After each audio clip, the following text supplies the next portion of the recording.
Yo, what's up guys? This is me. I'm back for another vlog today. Pag-usapan po natin itong kumakalat na impormasyon na si PBBM daw po ay susugurin ng mga sundalo. Mag-aaklas na daw po yung mga sundalo laban sa kanya. Pag-usapan po natin ito. Anyway, bago tayo magtuloy-tuloy, sa mga hindi pa po dyan nakakapag-subscribe, tayo po ay 1.54. Teka lang, check ko lang mga sangkay. 1.56 million subscribers na po tayo. Kaya naman kung ikaw ay hindi pa po nakakapag-subscribe, makikita nyo po yung subscribe button sa baba ng video na to. I-click nyo lamang po yung subscribe, i-click ang bell, at i-click nyo po yung all. Sa mga nanonood po sa Facebook, i-follow nyo po yung ating Facebook page. Okay guys, pag-usapan lamang po natin ito kasi masyado pong gigil na gigil itong mga anti-Marcos, anti-BBM, na galitin ang taong bayan, mag-aaklas yung mga sundalo. Talagang gusto nilang bumaba si PBBM. At alam po natin na malabo po yan mangyari mga sangkay. Dahil matagal na po nilang ginagawa yan, hindi po talaga nagiging successful. Diba nga po, nagkaroon na po sila ng Maisog Rally, nagkaroon na po ng EDSA, hindi pa rin po sinakyan ng taong bayan. Kaya nga nagtataka ako kung ganun sila kadami, bakit tila baga tinatamad yung mga Pilipino para sa kanila? 'Di ba? So ayon po dito, ang mga sundalo daw po ay mag-aaklas kay Pangulong Bongbong Marcos. Kumakalat po yan mga sangkay. May nakakita nga po ako sa isang graduate na sundalo, isang dating general, na pinaghahanda na ang taong bayan kasi daw po mag-aaklas na yung mga sundalo, magaganap na daw po yung well. Totoo nga ba, mga sangkay? Madali lang kasi gumawa ng kwento, pero ang mahirap, patunayan. Diba? Ngayon, eto na po ang lumabas mula po sa mga sundalo ng Pilipinas. Okay? Nagsalita na po sila, mga sangkay. Ayon po dito, baseless, unfounded, and far removed from reality. Pinabulaanan ng Armed Forces of the Philippines or AFP ang umano'y mga plano para patalsikin sa pwesto si President Bongbong Marcos Jr. Ulitin ko, pinabulaanan ng Armed Forces of the Philippines, ng militar po natin, ang umano'y mga plano para patalsikin sa pwesto si President Bongbong Marcos. Huli yung mga nagpapakalat, mga sangkay. Hindi na naman po naging matagumpay ito. Alam nyo kung ano-ano po ang kanilang ginagawa dyan. Naalala ko yung nakaraan lamang, di ba? Yung magrarally. Bago magrally, mga sangkay, nagpakalat po sila ng fake news. Ang sabi po nila, abangan na daw bukas. Kasi bukas, marami na daw pong babaliktad. Nilabas po yun, Bellica. Marami babaliktad. Anak lang to ko Dumating yung kinabukasan, which is yun po yung September 21, kung hindi po ako nagkakamali. Wala pong baliktarang nangyari.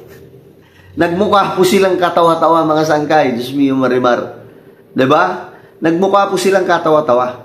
At ngayon, hinahanap po sila ng taong bayan. Akala ko ba, maraming babaliktad. Bakit nagsinungaling sila?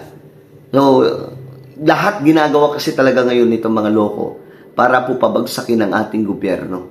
Ito nga po yung tanong dyan. Kapag ba napabagsak nila yung gobyerno, aayusin ba nila yung problemang ito?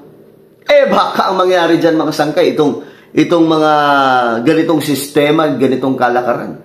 Baka mangyari, pagtakpan lamang po nila yung kanilang mga kakampi na involved ngayon sa pagnanakaw sa trilyones na pera ng taong bayan.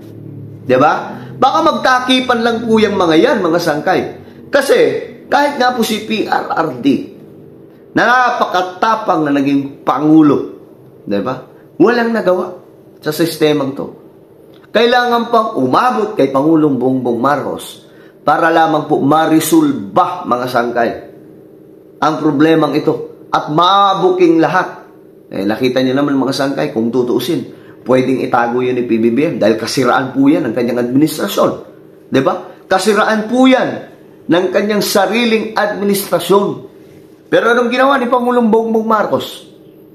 Nilantad pa rin po niya. Bakit? Yun po yung dapat. Diba? Yun po yung dapat mga sangkay. Ganon dapat yung may bayag na Pangulo. Diba? Yung wala kang pakialam kahit tamaan yung administrasyon ko. Wala kang pakialam kahit tamaan itong gobyerno ko. Ang importante, masawata na itong matagal na pong basurang sistema na nananalaytay sa ating pamahalaan. Biruin yung mga sangkay.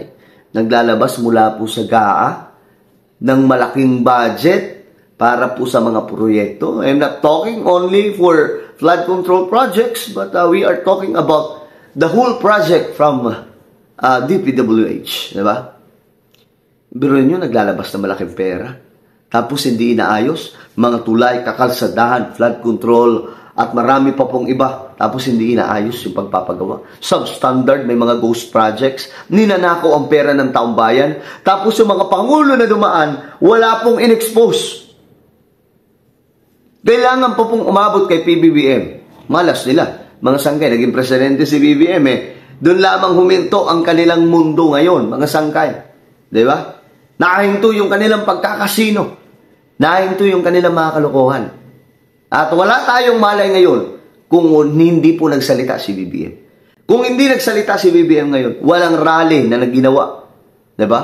Kung hindi nagsalita si BBM, wala po tayong kaalam-alam. Ang alam lamang po siguro natin, mga sangkay, ay haka-haka na mayroong korupsyon.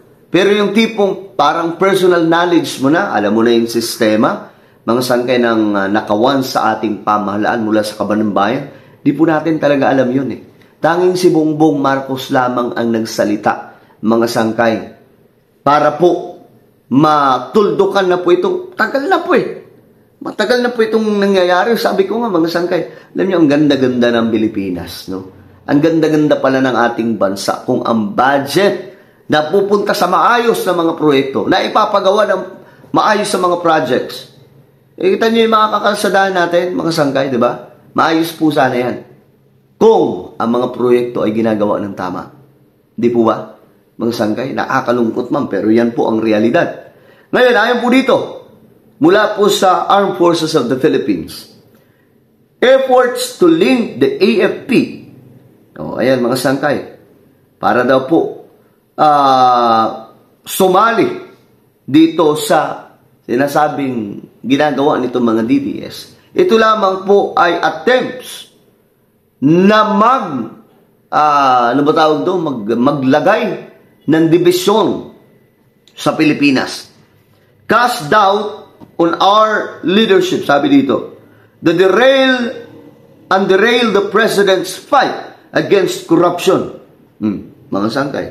At ayon po dito sa Armed Forces of the Philippines, our loyalty does not rest on politics. Ayon po dito or personalities, but firmly on the Constitution, the Republic, and the Filipino people. At dahil tinatayo nila ang Constitution, guys, common sense, ang kanilang commander-in-chief, ang kanilang susundin na si PBBM. At alam nyo, sa panahon ngayon, critical po itong situation. Hindi po pwedeng maalis si BBM. Bakit? Pag inalis natin si PBBM, kawawa ang Pilipinas. Ninakawan na nga po tayo ng mga naunang presidente, mga sangga na wala pong ginawa tungkol po dito Eto na naman po tayo. Diba? Papaalisin po natin yung tao, kaisa-isang tao na naglabas nito, na humahabol ngayon sa mga kurang. Anak ng tokwa. Diba? Well, ano po ang inyong opinion? Comment down below. Huwag niyo po kalimutan na i-subscribe yung ating YouTube channel.